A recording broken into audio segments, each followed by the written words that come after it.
Está começando mais um vídeo do Zcast! Hoje a gente vai falar sobre Clube da Luta, um dos filmes que eu mais amo da minha vida. Tem vários filmes em 99, foi um ano incrível pro cinema, mas hoje a gente vai falar sobre Clube da Luta, que foi um filme dirigido pelo David Fincher, que também, por um acaso ou não, é um dos meus diretores, se não o meu diretor favorito. Ele adapta uma história escrita pelo Chuck Palahniuk. É um livro bem difícil de adaptar. Se você for procurar, por exemplo, no cinema, eu fui procurar mais ou menos quais são as adaptações do Chuck Palahniuk que tem hoje. O que você encontra, além de alguns curtas, é basicamente Clube da Luta e uma adaptação de O Sufoco também, que é um romance do Chuck, que é bem complexo, assim como o Clube da Luta também. É bem difícil de você adaptar, tem uma linguagem muito forte, ele gosta de trazer...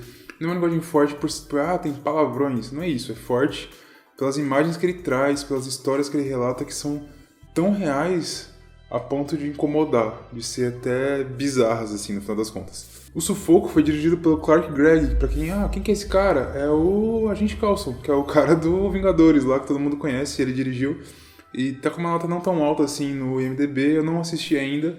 Mas eu fiquei com vontade de ver o que ele pensou pra trazer o Chuck Palahniuk novamente pro cinema depois de Clube da Luta. Não!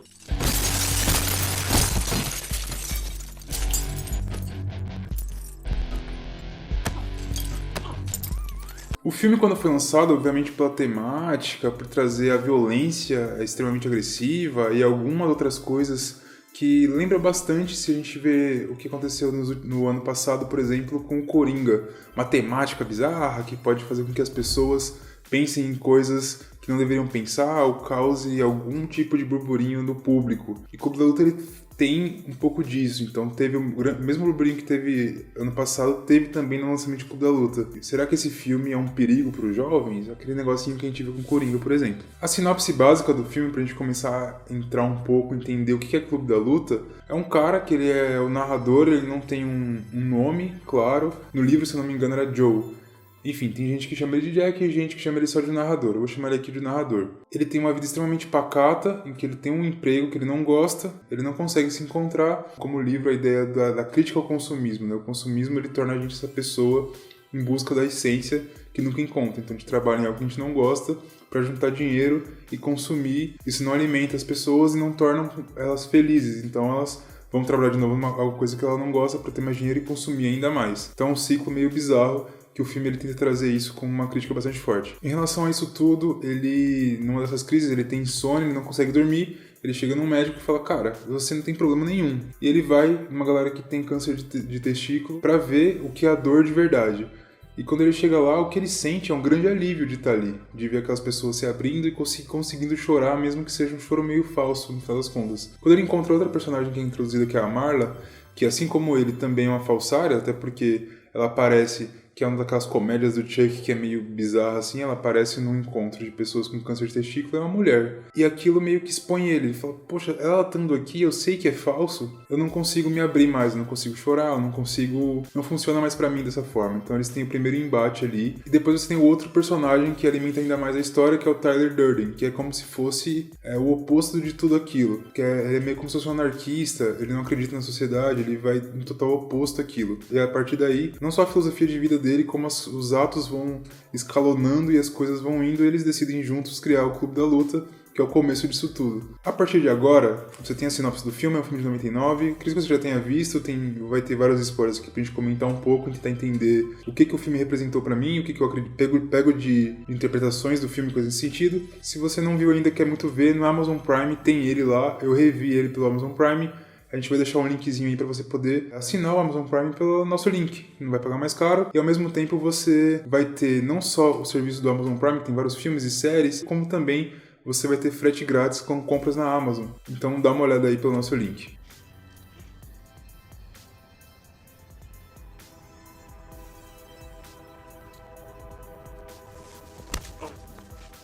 O grande choque para mim, que vi isso quando eu era mais novo, foi você descobrir que o narrador e o Tyler Durden são a mesma pessoa. Mas isso é importante. Ele ser a imagem do outro é como se, na cabeça dele, ele estava tão preso naquele universo que ele teve que criar uma coisa totalmente diferente da própria personalidade que meio que o obrigasse, entre aspas, a sair daquela inércia em que ele se encontrava. Criando assim a imagem de quem ele queria ser. Ele vê um homem perfeito na visão dele. É claro que ele tá num extremo, que aí tem algumas pessoas que fazem a comparação psicológica, que tem o ego, que seria o equilíbrio entre o id, que seria o impulso, e o superego, que é aquele autocontrole extremamente forte. Ele tinha perdido, o ego perdeu o controle e ficou pelo superego, então ele estava totalmente sem se expressar, sem fazer nada, ele estava completamente domado, vamos dizer assim, por aquela sociedade, e ele pula diretamente pro id. Então o Tyler Durden seria esse id dele. Então é o completo impulso, completamente do que ele quer fazer ou do que ele imagina ser o certo, de quem é o homem ideal. Tem um exemplo que eu gosto bastante de como ele consegue mostrar essa coisa de, talvez, de ego, superego, id,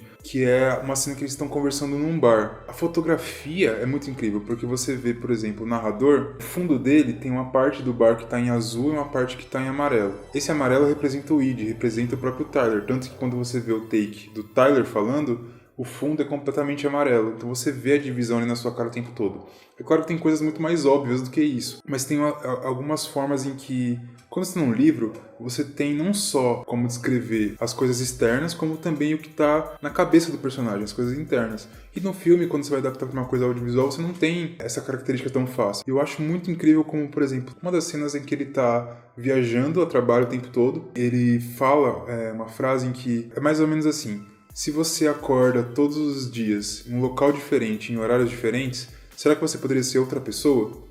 Quando ele fala isso, o take vira e você vê o Tyler Durden andando e segue o filme. Alguma coisa temática que me pegou bastante, revendo principalmente, é que além dessa crítica consumista, de você pensar como seria essa vida meio que anarquista, você perder tudo para recomeçar, é como é uma história sobre masculinidade, sobre homens. Eu já vi entrevistas do Chuck, por exemplo, falando que ele queria escrever sobre isso, falar sobre problemas masculinos no geral. E o filme ele é repleto disso. Se você perceber, uma das grandes temáticas que tem é o medo da perda do saco ou do falo, por exemplo. Como isso fosse a representação daquela vida consumista que meio que capa o homem. Então o homem se torna menos homem, ele perde aquela essência instintiva masculina, alguma coisa nesse sentido, por conta da sociedade que a gente vive. Por exemplo, quando o Tyler Durden tem uma cena lá pra frente do filme em que eles vão capturar um cara que quer fazer uma busca em relação aos grupos de luta clandestinos que são terroristas, não sei o que, eles pegam ele e ameaçam de cortar o saco dele.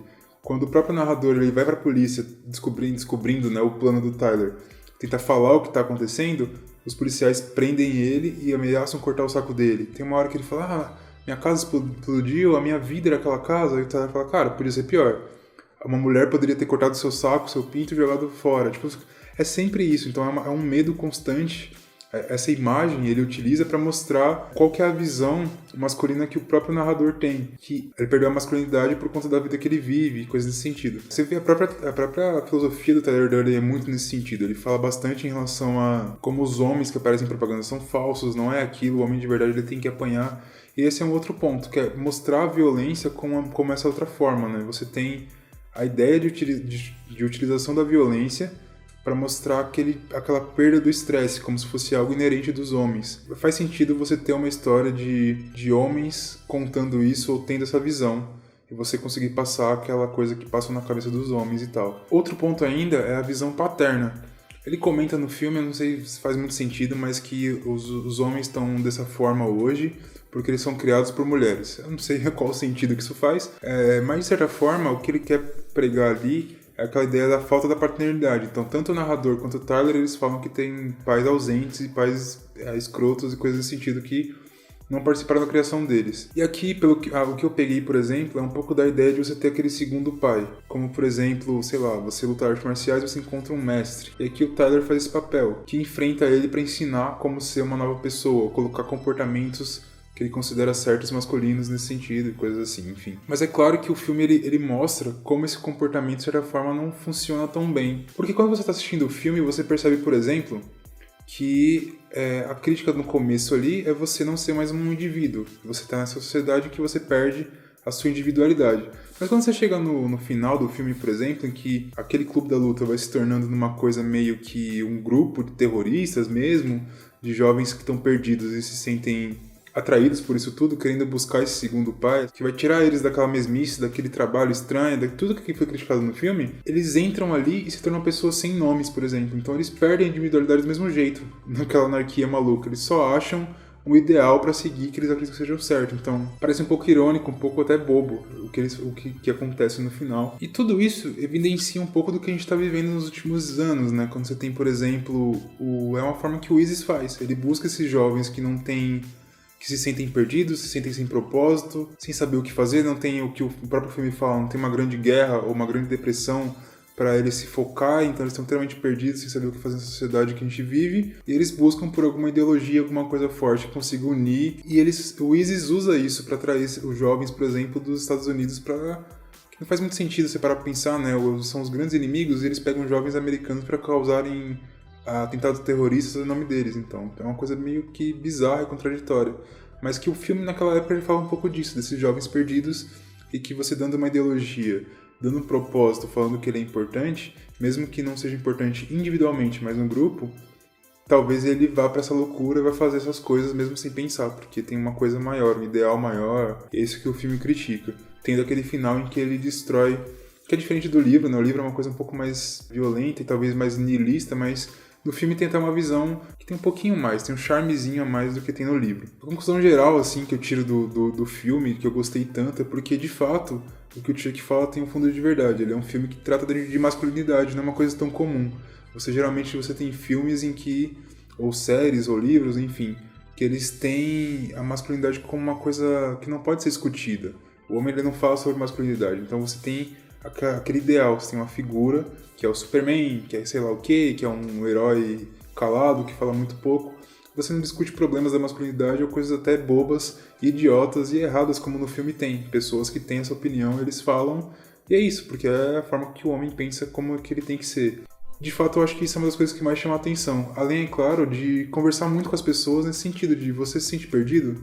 Cara, todo mundo se sente perdido. Então é uma coisa que ressoa muito fácil com quem tá vendo ou quem tá lendo aquela história. Você fala, poxa, eu também me sinto perdido. Será que é isso que pra salvar minha vida, pra eu encontrar um propósito, tem que entrar no clube da luta e apanhar? E tem essa discussão e ressoa tanto. Além de ser um filmaço. Tem uma história muito boa, personagens legais e tem cenas icônicas do cinema. David Fincher, como eu disse, é meu diretor favorito. E eu tô pensando aqui em uma ideia, me fala o que vocês acham de gravar uma série de filmes falando sobre a filmografia dele. Tem uma porrada de filme e todo filme do David Fincher me trouxe alguma coisa. Não é aquele filme que eu assisto e falo, pô, que legal. É aquele filme que eu assisto e eu fico pensando sobre uma série de temas. Eu acho que ele tem essa pegada, mesmo que a maioria dos filmes dele sejam adaptações, não coisas próprias que ele criou, por exemplo. Ele tem essa pegada de conseguir ver uma mídia e transmitir de uma forma totalmente diferente que faça você ter aquele baque e pensar sobre aquilo. Me fala o que você achou, quem sabe a gente vai falando de vários filmes e fala qual filme dele que você gosta pra caramba que você queria que eu comentasse aqui embaixo. Se você gostou do vídeo, não esqueça de dar like, de se inscrever, compartilhar o máximo que você puder. É isso, beijo no seu coração e tchau.